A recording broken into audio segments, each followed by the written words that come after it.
Bonjour, dans cette vidéo, on va parler des réseaux prédiffusés programmables par l'utilisateur, mieux connus par leur acronyme en anglais FPGA. Donc FPGA veut dire Field Programmable Gate Array. On va voir les sujets suivants, la structure interne d'un FPGA et ses composantes principales, le cœur du FPGA qui est le bloc de logique programmable, les composantes secondaires présentes dans un FPGA et on va faire des exemples sur comment programmer un FPGA. Les réseaux prédiffusés programmables par l'utilisateur, communément connus par leur acronyme en anglais FPGA, s'inscrivent dans la lignée de la logique programmable des PROM, PLA, PAL, GAL et CPLD. Les premiers ont été proposés au début des années 80. Aujourd'hui, ce sont parmi les puces les plus complexes, ayant plus de transistors que bien des microprocesseurs. Il y a deux manufacturiers principaux, Altera et Xilinx. Altera qui a été acquise par Intel en 2015. Pour chacun des manufacturiers, il y a plusieurs familles de FPGA.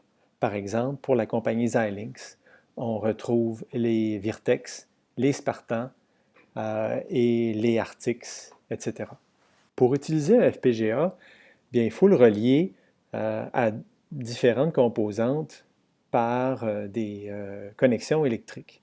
Une façon de l'utiliser, c'est de le monter sur une planchette de développement. Il y en a un exemple qui est montré sur cette diapositive-ci. C'est la planchette Nexus 4 DDR qui a été fabriquée par la compagnie Digilent. Elle est équipée d'un FPGA Artix 7 de la compagnie Xilinx qu'on peut voir ici au centre de la carte. La carte facilite l'utilisation du FPGA en ajoutant plusieurs interfaces que l'utilisateur peut utiliser. Par exemple, il y a 16 commutateurs ici auxquels on adjoint 16 LED. Il y a 5 boutons pressoirs ici, 2 groupes de 4 affichages à 7 segments, 2 LED à 3 couleurs ici. Il y a une sortie audio, un port VGA, un port Ethernet, un port USB, un connecteur micro USB et un microphone, ici intégré sur la planchette. À l'arrière, on pourrait trouver un accéléromètre et à l'avant ici, il y a un senseur de température. Il y a aussi 128 mégaoctets de mémoire DDR2, ici juste sous le FPGA. Maintenant, si on regarde à l'intérieur d'un FPGA, on va trouver 3 composantes principales. Tout d'abord, il y a les blocs de logique programmables, connus par leur acronyme en anglais CLB. On en a un exemple ici d'un CLB. Ensuite, il y a un réseau d'interconnexion programmable entre les blocs, composé de matrices d'interconnexion, ici j'en encercle 2, et de fils qui relient les matrices, par exemple comme ça, et qui relient aussi les CLB. Pour communiquer avec le monde extérieur du FPGA, la puce est entourée de blocs d'entrée-sortie, les IOB ici, par leur acronyme en anglais. Dans la figure, on voit une matrice où il y a 12 IOB et 15 CLB, c'est-à-dire il y en a 3 rangées de 5 colonnes, pour faire un total de 15. La plupart des puces modernes en contiennent beaucoup plus. Par exemple, le FPGA de la famille Artix 7 de modèle XC7A Santé contient plutôt une matrice de 7925 CLB entourée par 210 blocs d'entrée-sortie. Pour les FPGA de Xilinx, des familles de la série 7, les blocs de logique programmable sont composés de 2 tranches, en anglais slice. Sur la diapositive ici, on aurait un CLB, comme ça, à l'intérieur duquel il y aurait 2 tranches. On peut voir sur le diagramme que les tranches sont numérotées à partir du coin gauche inférieur de la puce. 0, 0, 1, 0, 2, 0, 3, 0, ainsi de suite. Ici, 3 serait le premier chiffre, c'est les colonnes, et le deuxième chiffre serait les rangées. Donc ensuite, ici, on aurait colonne 0, rangée 1, colonne 1, rangée 1, ainsi de suite. Chacune des tranches est reliée au réseau d'interconnexion. Ce n'est pas montré sur la diagramme ici. Par exemple, ici, on aurait une matrice d'interconnexion et avec des connexions vers cette tranche-là et il y aurait d'autres connexions ici vers cette tranche-là. La même chose, il y aurait des connexions de l'autre côté aussi. Les tranches sont de plus reliées entre elles verticalement pour des circuits particuliers qu'on verra un peu plus tard. Ici, on a le signal C-out qui sort de cette tranche et le signal C-in ici. On peut voir que c'est le signal C-out de la tranche précédente qui entre dans celle du haut. Regardons maintenant une tranche d'un FPGA de la compagnie Xilinx pour une des familles de la série 7. La tranche comprend des ressources logiques pour implémenter des fonctions. Tout d'abord, elle comprend 4 tables de correspondance qui sont montrées sur le dessin ici. Une première, deuxième, troisième, quatrième table de correspondance. Chacune des tables de correspondance a 6 entrées, montrées ici par un bus, et 2 sorties, O6 et O5. Chacune des tables de correspondance peut donc réaliser une fonction logique à 6 entrées ou bien 2 fonctions logiques différentes à 5 entrées. La tranche comprend aussi 3 multiplexeurs montrés en gris sur le diagramme. Celui-ci, celui-ci et celui-là, qui permettent de combiner les sorties des 4 tranches pour réaliser une fonction logique plus complexe. La tranche contient ensuite des portes logiques pour réaliser l'addition rapide. Elles sont montrées ici dans cette colonne. On peut voir qu'il y a 4 ou exclusifs et d'autres multiplexeurs. On verra plus tard comment utiliser ces ressources. La tranche comprend par ailleurs 8 éléments en mémoire. 1, 2, 3, 4, 5, 6, 7 et 8.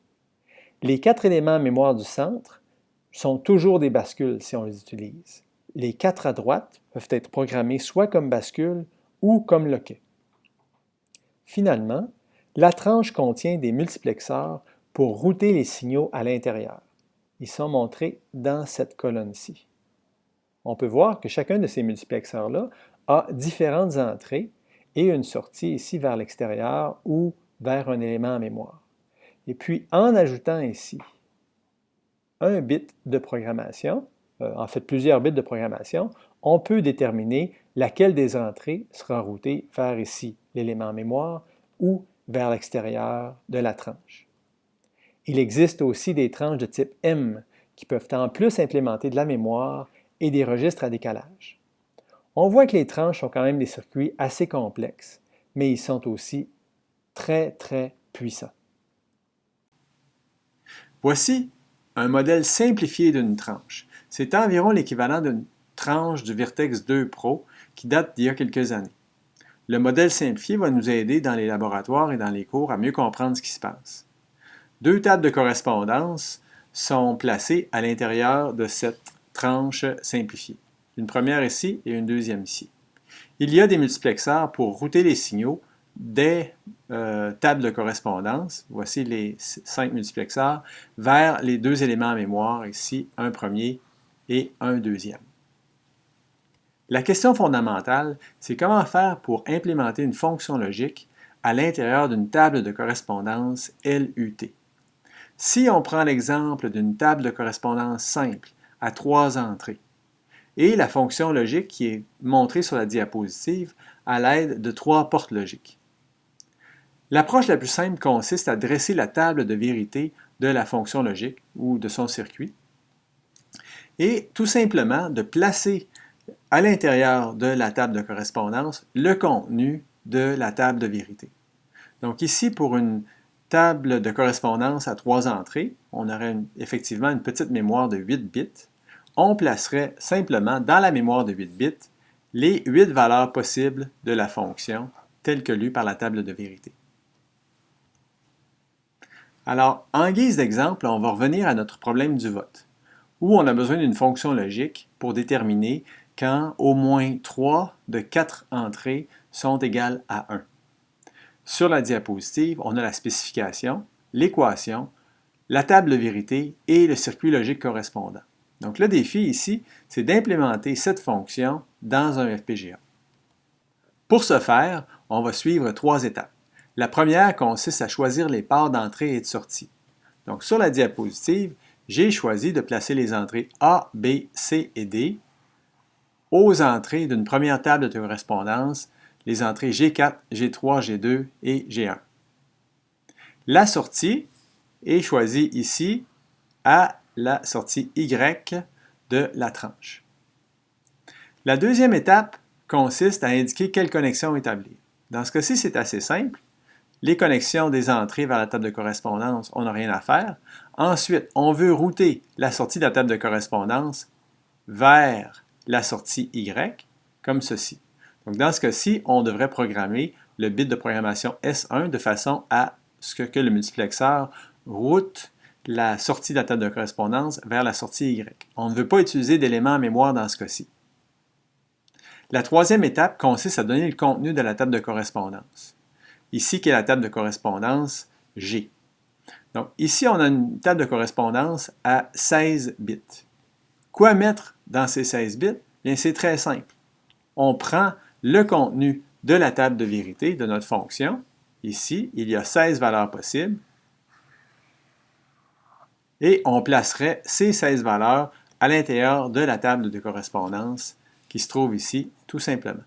Donc, effectivement, selon l'entrée A, B, C, D, on irait lire une des entrées de la table de correspondance et c'est ce qui serait appliqué à la sortie F. Donc, effectivement, on n'a plus besoin de dériver de fonctions logiques. Tout ce qu'on a à faire à partir d'une spécification, c'est de dresser la table de vérité et d'implémenter cette table de vérité à l'intérieur d'une table de correspondance. Les FPGA contiennent aussi plusieurs composantes secondaires très intéressantes. On va en voir 5 ici au cours des diapositives suivantes. La première composante secondaire qu'on va voir, ce sont les blocs de mémoire intégrés. Donc les FPGA obéissent à la loi de Moore, c'est-à-dire que le nombre de transistors intégrés dans un FPGA suit une progression exponentielle avec le temps. Donc plus de transistors signifie de plus en plus d'opportunités.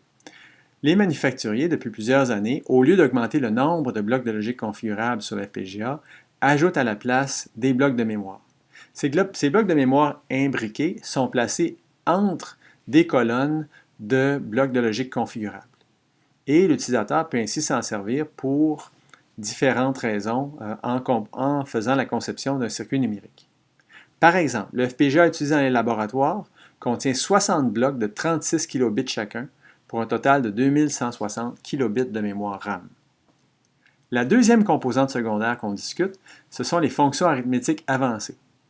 Donc souvent, associées aux différents blocs de mémoire RAM, les concepteurs de FPGA vont aussi ajouter des blocs de calcul spécialisés. Comme la multiplication est une opération fondamentale dans plusieurs applications de traitement de signal et qu'elle requiert beaucoup de blocs de logique, les concepteurs de FPGA nous offrent des blocs spécialisés qui incluent des multiplicateurs. Par exemple, le FPGA XC5 VLX50T contient 48 tranches spécialisées de type DSP48E et chacune contient un multiplicateur de 25 par 18 bits signé. La troisième classe de composantes secondaires qu'on retrouve sur FPGA, c'est la génération d'horloges. Sur les FPGA, on va trouver un bloc qui permet de générer plusieurs fréquences d'horloge différentes à partir d'une même horloge de référence qu'on fournit à la puce. La quatrième classe concerne la distribution d'horloges. Donc sur le FPGA, on va trouver un réseau de connexions indépendant de tous les autres réseaux d'interconnexion et qui alimente chacun des éléments à mémoire de la puce. Et ainsi, on peut avoir une horloge qui est distribuée de façon efficace et sans utiliser aucune des autres ressources de la puce. La cinquième classe de composantes secondaires qu'on retrouve sur FPGA, ce sont les microprocesseurs fixes. Ayant à leur disposition de plus en plus de transistors, les concepteurs de FPGA, il y a une quinzaine d'années, ont décidé d'ajouter, pour certaines puces, des microprocesseurs fixes. Les concepteurs peuvent ainsi réaliser un système embarqué complet qui contient un ou plusieurs microprocesseurs et des blocs matériels spécialisés sur une même puce. Et plus récemment, ce qui se produit, c'est l'inverse.